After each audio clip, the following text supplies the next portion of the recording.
Hadirin jamaah Jum'ah yang dirahmati oleh Allah, marilah dalam kesempatan yang penuh barakah ini kita melihat kembali keimanan dan ketakwaan kita kepada Allah. Karena dengan iman dan takwa seseorang akan menjadi mulia di sisi Allah. Begitupun ketika seseorang tidak memperdulikan keimanan dan ketakwaan kepada Allah, dia akan terhinakan dalam kehidupan dunianya, lebih-lebih dalam kehidupan akhiratnya kelak. Taqwa ilahul alamina fa innahu izzun wa hirzun fid dunya wal marja'i fiha ghinad daraini fastamsik walzam tanal ma tashtahihi wa tadda'i wa man dhayya'a taqwa wa ahmala amraha taghashathu fil uqba fununun nadamati. Keimanan dan ketakwaan kepada Allah adalah sesuatu yang mulia, maka wajibkan diri kita untuk selalu beriman, untuk selalu bertakwa kepada Allah. Tanal ma tashtahihi wa tadda'i, engkau akan mendapatkan apa-apa yang engkau inginkan. Wa man dhayya'at taqwa wa ahmala amroha, siapa orang yang tidak memperdulikan keimanan dan ketakwaan kepada Allah, taghashathu fil uqba fununun nadamati, dalam kehidupan akhiratnya dia akan menyesal, yang mana penyesalan dalam kehidupan akhirat tidak ada faedahnya sama sekali. Hadirin jamaah Jum'ah yang dirahmati oleh Allah, di dalam riwayat yang disampaikan oleh Sayyidina Sufyan, beliau mendengar dari sahabat Anas bin Malik radhiyallahu taala anhu. Sahabat Anas bin Malik mendengarkan langsung dari junjungan kita Nabi besar Muhammad sallallahu alaihi wa alihi wasallam. Beliau bersabda, anna a'mal al-ahya'i tu'radu ala usyairihim wa ala abaihim minal amwat. Sesungguhnya amal-amal perbuatan orang-orang yang masih hidup, amal-amal perbuatan kita disodorkan kepada keluarga-keluarganya, disodorkan kepada orang-orang yang bersambung nasab dengan dirinya, orang tuanya, kakeknya, dan semuanya. Minal amwat, dari yang telah meninggal di alam barzakh. Fa in kana khairan hamidu Allah Ta'ala, maka jika mendapatkan amal perbuatan yang disodorkan dari perbuatan kita, ditunjukkan kepada mereka, alhamdulillah, amal perbuatan yang baik, yang terpuji, maka niscaya mereka, orang-orang yang telah meninggal dunia, mengucapkan syukur kepada Allah subhanahu wa ta'ala. Wastabsyaru, dan mereka merasa bahagia karena mendapatkan kabar gembira tersebut. Kalau orang-orang yang telah meninggal dunia dari keluarga kita, baik orang kuat, orang tua kita, baik saudara kita, baik kakek kita, baik itu keluarga yang masih berhubungan nasab dengan kita, ditunjukkan bahwasannya ada bacaan Al-Quran yang kita baca, ada zikir, ada sodakoh yang kita sodakohkan kepada yang meninggal dunia, kita datang ke kuburannya, kita menziarahi kuburannya. Ketahui mereka akan berbahagia dan mereka merasa mendapatkan kabar gembira yang cukup membanggakan untuk mereka. Tapi na'udzubillah, kalau didapatkan ternyata sebaliknya, wa iyyarau ghaira dzalik, dan jika mereka melihat, mendapatkan amal perbuatan yang kita laksanakan ternyata meninggalkan sholat, ternyata tidak pernah membaca Al-Quran, ternyata tidak peduli kepada syariat Allah subhanahu wa ta'ala, tidak peduli kepada apa-apa yang disampaikan baginda Rasul, qalu, mereka yang berada di alam barzakh mengatakan, Allahumma la tumithum, ya Allah, jangan engkau langsung matikan mereka, hatta tahdiyahum, sampai engkau ya Allah memberikan petunjuk kepada mereka hidayatan, satu hidayah yang sempurna. Kalau didapatkan kita ternyata meninggalkan sholat, terutama sholat subuh, maka yang ada di alam barzakh tidak mencaci kita, justru dalam keadaan kesedihan mendoakan demi kebaikan kita. Kalau 1 minggu berlalu sama kita, maaf, mata kita, pandangan kita tidak pernah melihat kepada Al-Quran, tidak peduli kepada Al-Quran, maka mereka tidak membenci kita, justru mereka mendoakan agar jangan sampai kita mati terlebih dahulu, kecuali Allah telah memberikan petunjuk kepada kita.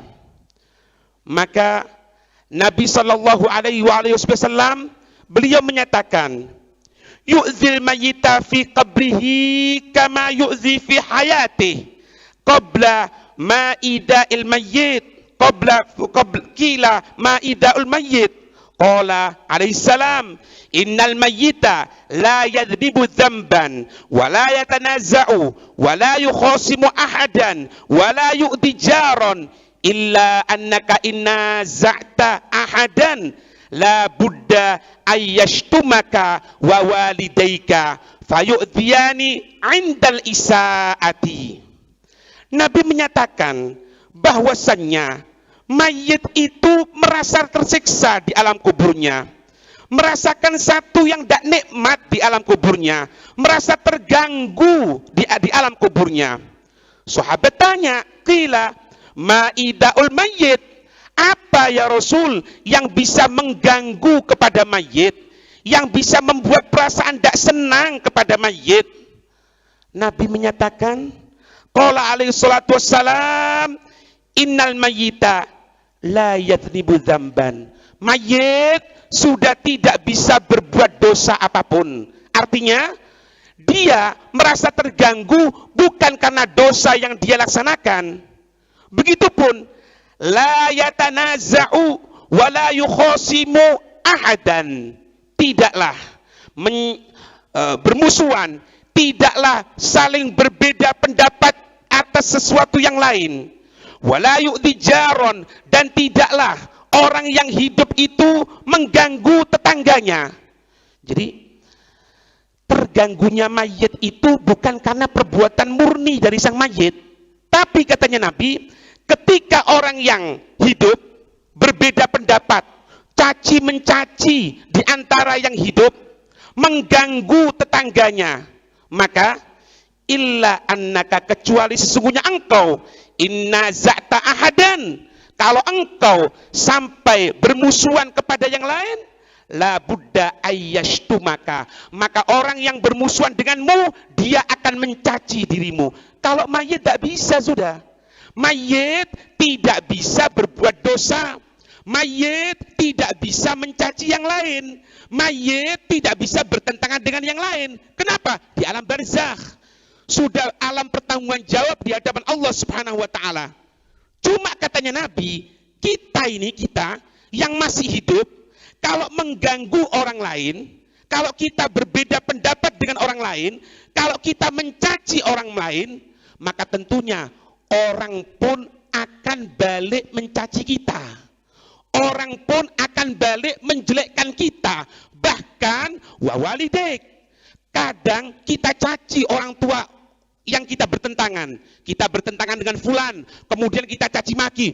Memang kamu kurang ajar, memang dulu bapakmu itu kurang ajar. Otomatis orang yang kita caci maki akan mencaci orang tua kita juga, akan menjelekkan bapak kita juga, sebagaimana kita menjelekkan bapaknya mereka. Padahal bapak kita, orang tua kita sudah berada di alam barzakhnya. Maka ketahui, fayu'dhiyani 'indal isaati, maka kedua orang tua kita pun merasa terganggu di dalam barzakhnya karena ada orang yang mencaci orang tua kita, gara-gara kita mencaci orang tua yang lain. Wakadzalika, begitupun yafrahani indal ihsan fi haqqihima, Begitupun kedua mayit pun akan merasa bahagia ketika hak-haknya mayit kita laksanakan. Kita misalnya, kita mendoakan mayitnya orang lain, kita doakan bapaknya orang lain, kita doakan Allahumma ighfir lahu warhamhu wa'afihi wa'fu anhu. Kita katakan kepada teman kita yang orang tuanya meninggal, semoga orang tuamu mendapatkan rahmat Allah, semoga orang tuamu diampuni oleh Allah. Teman kita menjawab sama kita, semoga juga orang tuamu seperti itu. Ketika teman kita itu mengucapkan seperti itu, bukan cuma kita yang bahagia, tapi orang tua kita yang sudah meninggal dunia merasa bahagia atas apa-apa yang telah diucapkan kepada mereka. Perhatikan, ini berhubungan dengan amal perbuatan kita. Jangan kita anggap amal perbuatan kita tidak ada yang melihat, hadirin. Kalau Allah melihat, pasti. Orang-orang soleh melihat, pasti. Nabi melihat, pasti. Bahkan orang-orang yang berada di alam barzakh, dari bapak kita, dari ibu kita, dari kakek, nenek, buyut kita, semuanya menyaksikan apa-apa yang kita laksanakan. Bisa bahagia dengan kebahagiaan yang kita sodorkan kepada mereka. Begitupun bisa susah karena sebab perbuatan dosa yang kita laksanakan. Na'udzubillah min dzalik. Wa qul i'malu fasayarallahu amalakum wa rasuluhu wal mu'minun, katanya Nabi, katanya Allah Subhanahu wa taala. Wa qul, katakan wahai Nabi Muhammad, i'malu, berbuatlah apa yang engkau inginkan. Fasayarallah, sinnya itu saufa akan di dunia, maka Allah akan melihat, belum di akhirat, di dunia sudah melihat. Fasayarallah amalakum, amal perbuatan kamu, wa rasuluh, rasul akan melihat perbuatan kita. Terus wal mu'minun, orang yang beriman, kita yakin bapak kita, ibu kita, kakek buyut kita meninggal dalam keadaan iman. Mereka akan mengetahui apa-apa yang kita laksanakan. Jangan dianggap kita bermaksiat tertutup, tidak ada yang melihat, tapi mereka akan melihat apa-apa yang kita laksanakan. Bahkan mereka akan bahagia ketika kita peduli kepada mereka. Sehingga diceritakan suatu saat Thabit al-Banani, beliau ketika itu berziarah ke kubur. Dan rutinannya beliau itu kalau ziarah setiap malam Jumat. Setiap malam Jumat ziarah. Munajah berdoa kepada Allah sampai menjelang waktu subuh. Gak tanggung-tanggung, bukan 1-2 jam. Mulai malam Jumat sampai subuh hari Jumat itu bermunajah kepada Allah Subhanahu wa taala. Suatu saat ketika beliau bermunajah sampai mengantuk, tertidur melihat dalam mimpi seolah-olah seluruh penduduk kubur keluar dari kuburnya, semuanya dalam keadaan bi ahsani thiyab, dengan pakaian yang terbaik, dengan wajah yang putih terang benderang, semuanya. Tapi sayangnya mereka itu ada satu orang di antara mereka, seorang pemuda, yang mana pemuda tadi itu didapatkan dalam keadaan kurus, dalam keadaan berdebu, dalam keadaan susah. Bahkan dikatakan seluruh penduduk kubur yang pakaiannya putih, yang wajahnya terang benderang, mereka itu membawa nampan-nampan dari berbagai macam makanan. Tapi didapatkan ada seorang pemuda dalam keadaan kurus, berdebu, dalam keadaan hati yang sedih, pakaiannya compang-camping, kepalanya dalam keadaan tertunduk, kemudian bercucuran air mata. Walam ya'ti lahu ma'idah, tidak ada makanan yang dia bawa sama sekali, dalam keadaan menghinakan, padahal semuanya dalam keadaan bahagia. Kemudian penduduk kubur tadi itu setelah menikmati makanan yang disodorkan oleh Allah Subhanahu wa taala, mereka kembali ke kuburnya, masuk lagi ke alam kuburnya tadi itu dalam keadaan bahagia. Tapi sang pemuda tadi itu dalam keadaan sedih dan susah. Maka dalam mimpinya Thabit al-Banani bertanya kepada pemuda tadi itu. Ya fata, man anta baina haula'i wahum wajidu al-ma'idata waraja'u masrurin walam ya'ti laka ma'idatan waraja'ta aisan minal ma'idati wa anta maghmumun mahzunun. Hei pemuda, sebetulnya kamu ini siapa?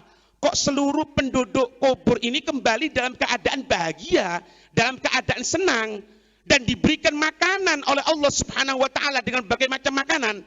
Tapi engkau dalam keadaan susah, dalam keadaan sedih, tidak ada makanan sama sekali. Kenapa?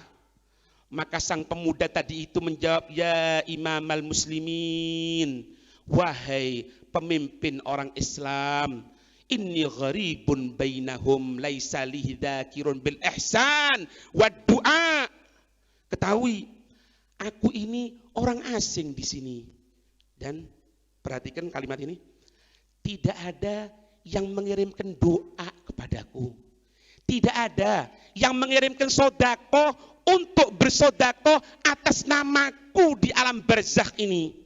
Sedangkan mereka yang kau lihat penduduk kubur itu dalam keadaan bahagia, mereka punya anak, mereka punya kerabat, mereka punya keluarga-keluarga yang mereka yadkurunahum bid-du'ai wal ihsani was sadaqah fi kulli lailati jum'atin. Yang mana keluarga mereka perhatian, ngirim doa, setiap selesai sholat didoakan, setiap sodako atas nama keluarganya yang meninggal. Bahkan setiap malam Jumat bersodako makanan untuk mereka yang ada di alam kuburnya. Itu yang kau lihat dalam keadaan bahagia. Sedangkan aku, tidak ada satupun yang peduli kepada diriku. Wahai imam muslim, dikatakan, aku ini dulu adalah seorang laki-laki yang berangkat haji.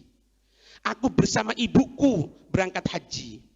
Di tengah perjalanan, ketentuan Allah telah menentukan diriku untuk aku wafat. Ketika aku wafat, ibuku mengubur diriku di tempat aku matinya, ya di sini nih. Tidak ada yang kenal sama diriku. Kemudian ibuku kawin lagi dengan seorang laki-laki dan melupakan aku, tidak peduli sama diriku. Hati-hati Pak, hati-hati. Orang tua kita, jangan kita cuma ziarah pas malam Jumat Legi, atau cuma pas hari raya tok, datangi kuburan itu, doakan kepada keluarga kita, duduk di sana, bacakan, karena itu waktu yang paling membahagiakan. Ketika di alam barzakh ada keluarganya yang berada di kuburan untuk mendoakan.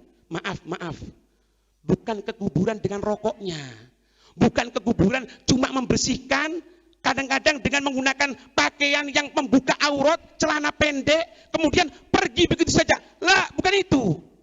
Bersihkan kuburan, bagus. Engkau jadikan kuburan itu suatu yang jangan sampai membuat hina, bagus. Tapi ingat, kirimkan doa, duduk di sana, baca Yasin, minimal baca Al-Ikhlas 11 kali kepada mereka yang telah meninggal dunia. Katakan, ibuku setelah menikah lupa sama diriku, tidak memperdulikan diriku. Maka wahai engkau pemimpin umat Islam, ibuku berada di daerah ini, di rumah ini, tolong sampaikan keadaanku kepada ibuku, bahwasanya jangan lupakan aku, Allah.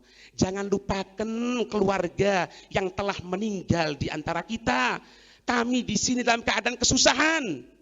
Maka Thabit Al-Banani mengatakan, bagaimana jika dia tidak mempercayai diriku, ibumu tidak mempercayai diriku?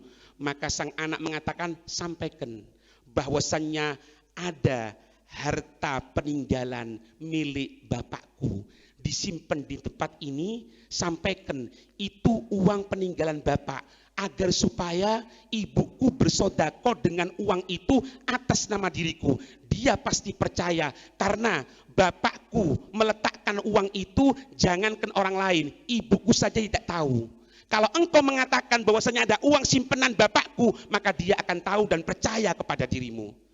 Datanglah Thabit Al-Banani kepada ibunya tadi itu, mengucapkan salam, kemudian bertemu dan menyatakan bahwasanya anakmu dalam keadaan hal ini dalam keadaan susah, dalam keadaan sedih, dan dikatakan bahwasanya ada peninggalan harta milik mantan suamimu, engkau diminta untuk bersedekah, dilihat uang ada, menangis sang ibu tadi itu, kemudian berdoa kepada Allah, uang semuanya tadi itu disedekahkan di jalan Allah untuk atas nama anaknya yang sudah meninggal dunia.